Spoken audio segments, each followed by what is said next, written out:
Hey guys, welcome to part 2 of this Unity racing game tutorial series where we are building a Unity 2D racing game from scratch. So let me just start off with going through what we left off with in the previous tutorial. So we had a road and we had some clouds scrolling. So now what we need to do next is to add our player. So very simply what we're going to be doing is I'm going to just stop the scene. I'm going to go over to Assets and into the Sprites folder, and I'm going to drag our car into the scene.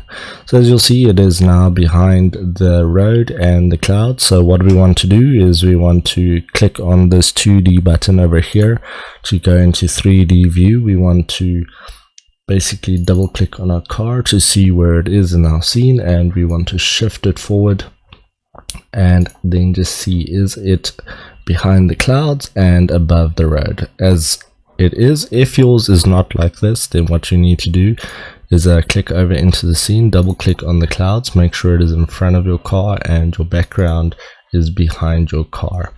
Also make sure that your main camera is forward or backwards in your scene so that you can see everything in your scene.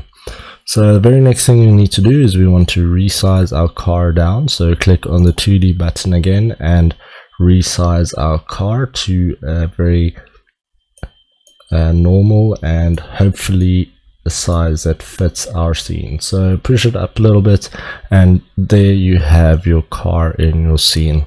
So very next thing you want to do is we need a way to control our car. So in order to do this, we need to add a few components first of all, and then create a C# script to actually control our car. So I'm going to now add a Rigidbody 2D and a box collider 2D. So let's first of all go and add a box collider 2D. Make sure to edit your collider so that you can make it fit your car perfectly. Otherwise you're going to have some bugs and issues in your game. So next, just click on that button again, and now we want to add a new component called Rigidbody 2D. So add that. And what you want to do is you want to turn this into a kinematic body. So click on kinematic. You can leave it as simulated, you can leave discrete, start awake, and none for your rigid body. So now the next thing we need is a script. So head over to your assets folder over here, click on script and right click, create C# script. I'm going to call this player controller, and I'm going to hit enter again to open it up in Visual Studio.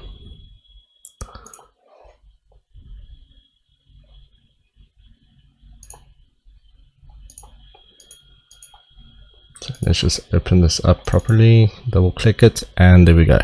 So now what we need to do next is to just write the script. So what we're going to do is just clean up these comments, we don't need them. So I'm going to get rid of those. We are going to be using our update method as well as a fixed update method as well.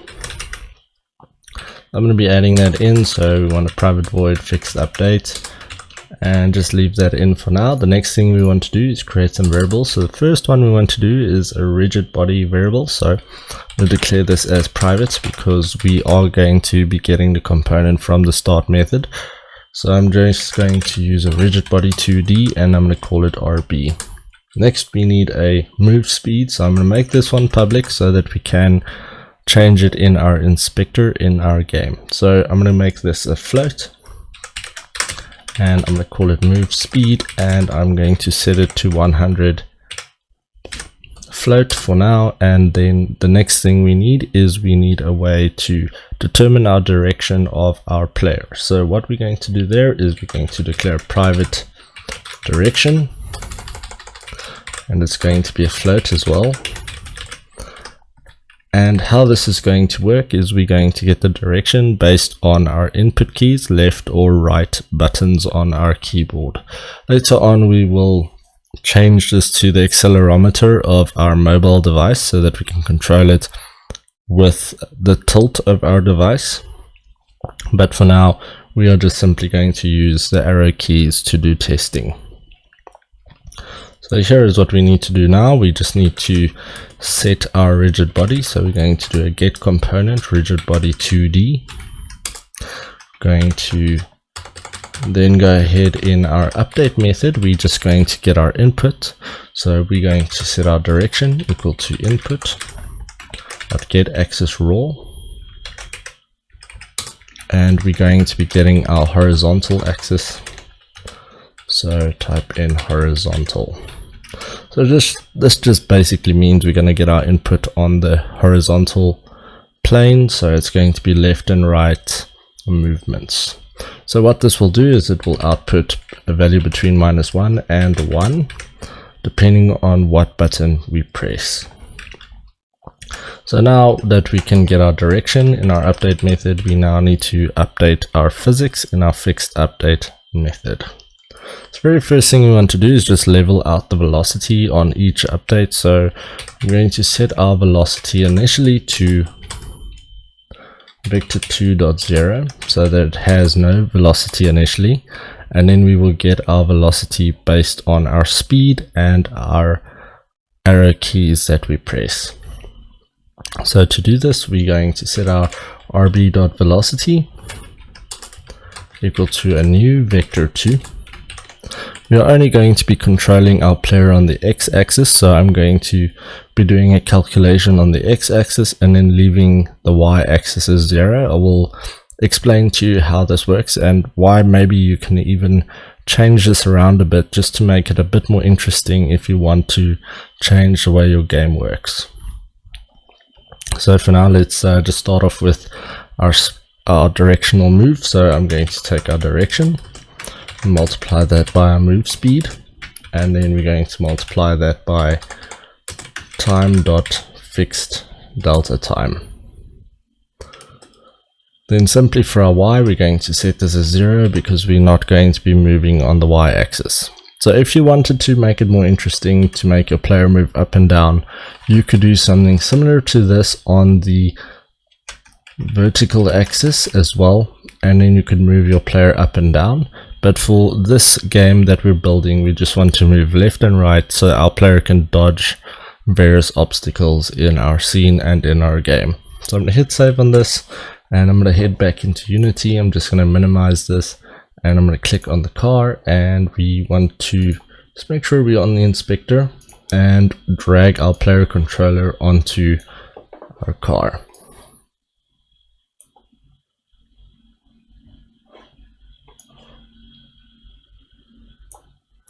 Alright, so we've got an initial move speed of 100. Let's play this, see if it works. If I press left and right, we can move our car around in our scene. So our car looks a little bit squished, so let's just resize it ever so slightly like this.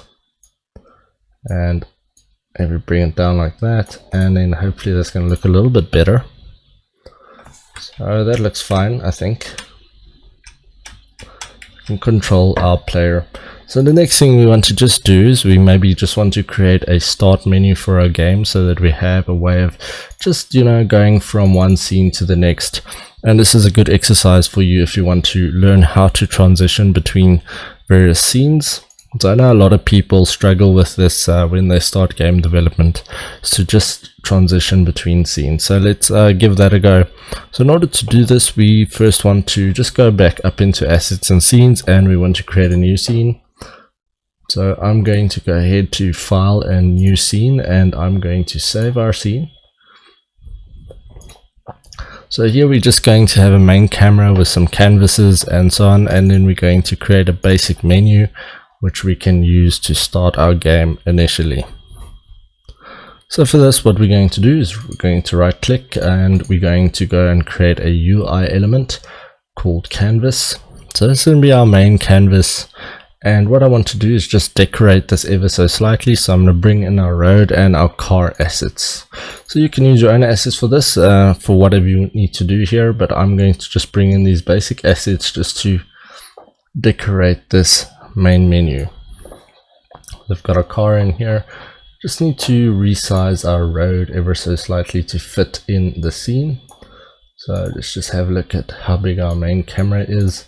And we move this into our scene and just make our car smaller, and maybe just add it over there. Have a look at the preview. So that's what it looks like. Our canvas is going to have a few things which we need for our scene. So the first thing we're going to add to it is a panel. So right click on canvas, go to UI and click on panel. So that's going to give you this whitish panel over here. We want to resize this all down now to fit our scene. So how we would do that is we're going to click on our canvas and we're going to change our render mode to screen space camera, and we're going to drop our main camera in here. So if we look at our main camera now, nothing is showing because of our draw layers and so on. So I'm going to click out of 2D mode over here. I'm going to move the camera back. I'm going to look at our canvas where it is positioned. So it is actually positioned way far back. So I want to move my road and my car into position so that it's behind the canvas. So I'm just going to scroll out and just push it behind here. Look at the main camera. So as you can see, we've got our panel in front. What I want to do now is just bring the car in front of this so that it stands out. So I'm going to move that forward, look at the main camera again, and there's our car and our road. So now we're going to just create a simple button in our panel to control the scene. So I'm going to right click on panel and I'm going to create a UI object and call it button, or it is going to be a button. And I'm going to click on it and expand it, and in the text box I'm going to change it to start game. Right, so go into main camera, let's go over into 2D view so that we can see what this looks like.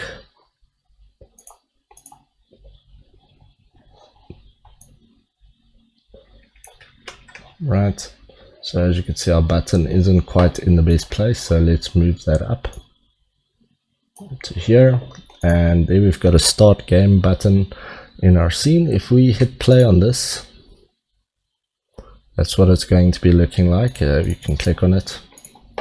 So I'm going to save this. First of all, I'm going to go into scenes and I'm going to call this menu, hit save.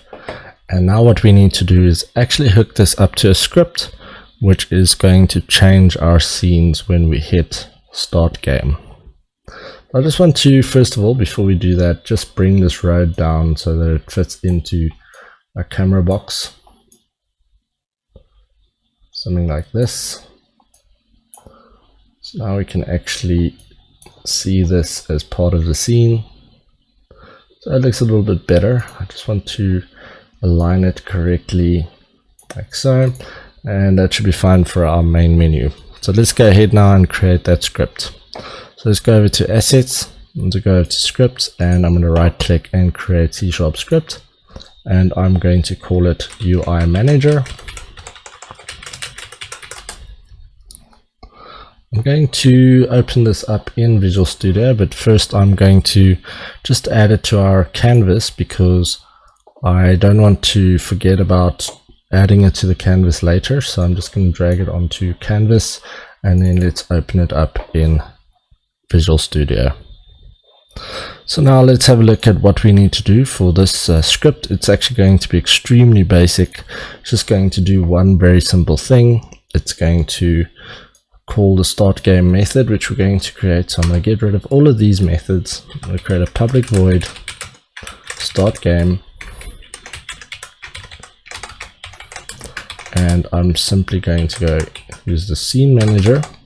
So before you can use that, you need to go to up here and you need to type using Unity Engine .scene management. So this will bring in the scene management package, which we can use, or the scene management namespace for the coders out there. You'd understand this a little bit better. So what we're going to be doing now is going to call scene manager.load scene, and we're going to load the main scene when we click our button. So what we're also going to do is we're going to have a time.timescale equals 1.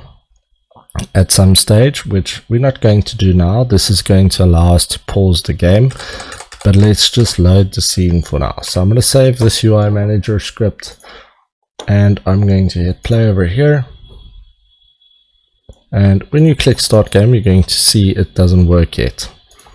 So in order to make this work, we need to click on button over here, and then here on the right you'll see there's on click options. So we're going to click on the plus. We're going to then have to attach a game object to this. So what we'll do is we'll attach the canvas, because that's what has our script.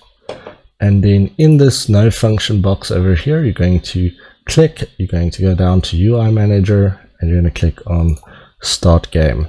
So this correlates with the start game method we created in UI manager.cs. So now what we'll do is we hit play, and let's see what this does. Click on start game, and it loads our game scene. So there guys, we've got a game now where we can move our player around. We can start our game with our main menu, and we can do some movement, and we've got some scrolling backgrounds as well. In the next tutorial, we'll add some obstacles, we'll add some scoring mechanisms, and we will take this game a lot further and actually do some testing on a mobile device to see how it does. So thanks guys for watching. If you liked this video, please hit subscribe now, hit that notification bell to get updates in future, and if you did like this video, please do hit like below and comment so that I know what other tutorials you would like to see. Thanks for watching guys, see you in the next one. Cheers.